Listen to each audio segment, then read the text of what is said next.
السلام عليكم. لو فاكر ان كل الحركات في الانجليزي هي يمشي walk تبقى غلطان، ولو مش عارف تعال اعرفك ازاي تبدل I walk home بالفعل الصح في المكان الصح في الزمن الصح. واحد creep وهو المشي بهدوء، تتسحب كده مش عايز حد يشوفك.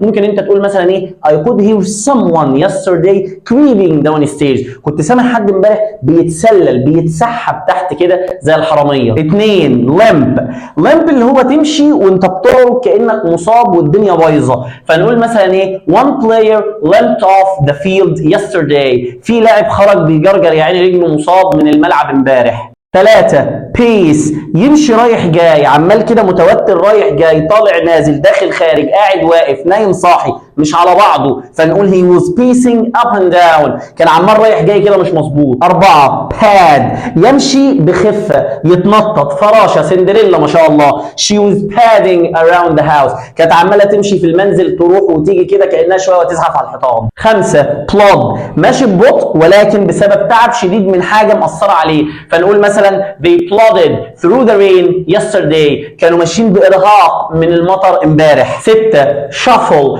ماشي ببطء بيقدم خطوة ويرجع خطوة كأنه بيجرجر نفسه كده، تقول مثلا the queue shuffled forward، الطابور كان ماشي سنة سنة خطوة خطوة تاتا تاتا، تحس انه ما بيتحركش من كتر ما هو بيجرجر رجله لقدام. 7 stagger ماشي يتمايل تعبان شايل وزن، الوزن ده تقيل عليه هيكفيه على وشه تاتا تاتا كده عمال يحرك الوزن ولكن مش قادر، وكل اللي على لسانه لايت ويت فاكر نفسه روني كولمان، فعمال يقول لك ايه he was staggering under the weight، كان عمال يعني هيتكفي على وشه من شده الحمل اللي هو شايله. 8 stomp اللي هو انك ماشي ولكن غضبان وبتتنفخ ومش طايق نفسك، فنقول he stomped out of the room، مشي وزي ما تقول رزع الباب وراه من كتر الغيظ والغضب اللي فيه. 9 stroll ده اللي هو المشي بهدوء وبمتعه بتستنشق الهواء وبتتمتع بالطبيعه، ممكن مثلا عيله خارجه تتنزه مثلا فنقول families were strolling in the park yesterday، العائلات خارجه تتفسح وتتمتع بجمال الطبيعه. 10 tiptoe يمشي على طراطيف صوابعه،